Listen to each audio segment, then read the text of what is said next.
Hi, welcome to Let's Get Social, where online connections turn into live conversations. We're coming to you live from the Greater New Haven Chamber of Commerce 2010 Expo. I'm sitting with Tom Ficklin of the Ficklin Media Group, and I'm really excited to sit down with him because you're quite an accomplished guy. Good to see you. Thank you for sitting here with me. I see you online and you're very prolific, and I want to start with, on your business card, you have lifetime impressions, global impact. Let's tell people about that, because that obviously has great meaning to you. It has great meaning to me, and it enables me to kind of express to people that your individual destiny is still related to everybody on the planet today and into the future, even after you pass away, that we're all history makers. This new media kind of allows us to understand that you are in fact making history, negative, positively. That'll be judged by historians, but you got to see yourself as being not just a citizen or a nation state player or a taxpayer, but you really are a history maker. If you're a mother or a father, you're a history maker in terms of the impact of your children. If you're at school, you're a history maker in terms of even your teacher being a success. So it's into role reversal. It's in for us to understand our interconnectivity and our impact on one another, regardless of your age, class, race, sex. That's irrelevant. This is one world right now. If you don't, and the world is burning. In fact, we all are kind of like firefighters. We don't understand that this world is on fire, and we all have to put it out some way or the other. We're all going to go down the tubes. It's that much of a crisis. Yeah, that's very well said, I must say. It's such a simple concept to understand, and yet times in the world so fast and so spinning kind of out of control. And I think if people really understand just how simple what it is you're saying is, you know, we really are born to leave that special imprint. There only will be one Tom Ficklin. That's it. And it's important that you imprint upon the world what your potential is, what your fulfillment, what you can attain, and really leave the world change and create that ripple. That's true. I mean, we all know about the DNA and your own individual imprint. Right. So it's going to happen anyway. So maximize that consciousness, maximize that awareness.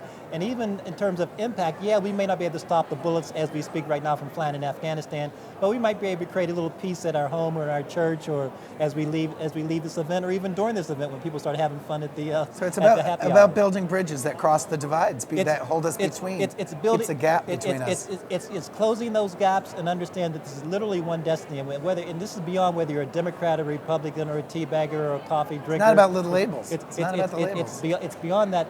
It's to our integral core. This is a key mission on the planet right now. Yes.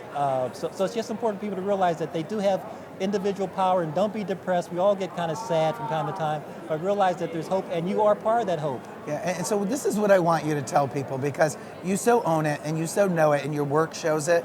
I want you to tell people watching this segment two or three very simple things they can do to begin to get to that core.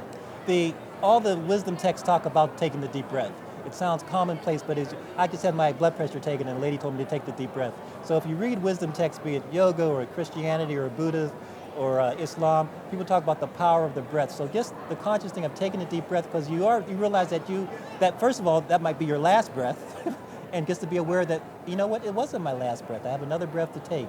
So it's that slowing down and pausing that you have. It's this body, whatever you want to call yourself, body, mind, spirit, whatever you want to define yourself as, right. Taking a deep breath, the physical act of inhaling and exhaling. We're doing it right now while we're talking about it, and it feels really good. It just feels good. And how does that feeling manifest itself and continue?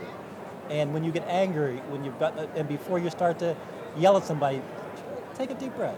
And I'm not, I'm not a guru master or a yoga master, but this word, the prana, breath, has just stayed in our cultural linguistic vocabulary. It's once again back to the simplicity. It's something that's so precious to our being, our life. It's a vital part of our life, and yet we leave it somewhat untouched, undiscovered. We forget. So what's another one? We got the deep breath.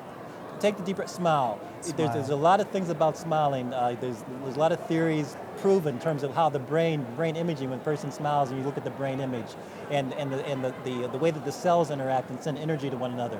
So sometimes it feels, if you're not used to doing it, you feel it's false. But even it helps the facial muscles. Even the smiling helps the facial muscles. Just a little exercise, So the exercise. We all can't be 10K runners or triathlons, but we can at least exercise your body, at least your cheeks and the breathing. Wow, that's great. The third would be speak to people that walking down the street, just say hello to someone. Try to get their attention. Just kind of step out of your own little bubble, right? Attempt it. Just make the effort. And particularly if you're an older person and you see a younger person, just if you see them downtown or walking, just say, hi, how are you doing? Because a younger person, they'll be surprised that you're even saying it. And then they may not say hello right then, but they might be 4 or 5 steps down and then look back at you. That kind of connection is very important.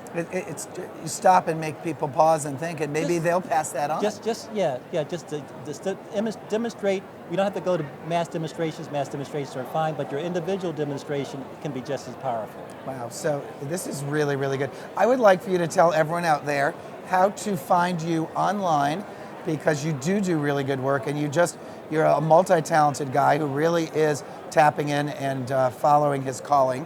And I would like for the folks who are listening to this to be able to see Tom online and visit with him and interact with him on some of his platforms. Oh, sure. I invite you to go to my blog. It's tomficklin.blogspot.com. That's TOMFICKLIN.blogspot.com. I'm also on Facebook, Tom Ficklin on Facebook. I'm on LinkedIn, Facebook, Twitter. It's Tom Ficklin. So the beauty of this new media technology is technology can kill you, but it can also revive you. So we have to play in this technology playground right now as well, and not have it blow up in our space, but really construct some healthy platforms for this generation and for generations to come.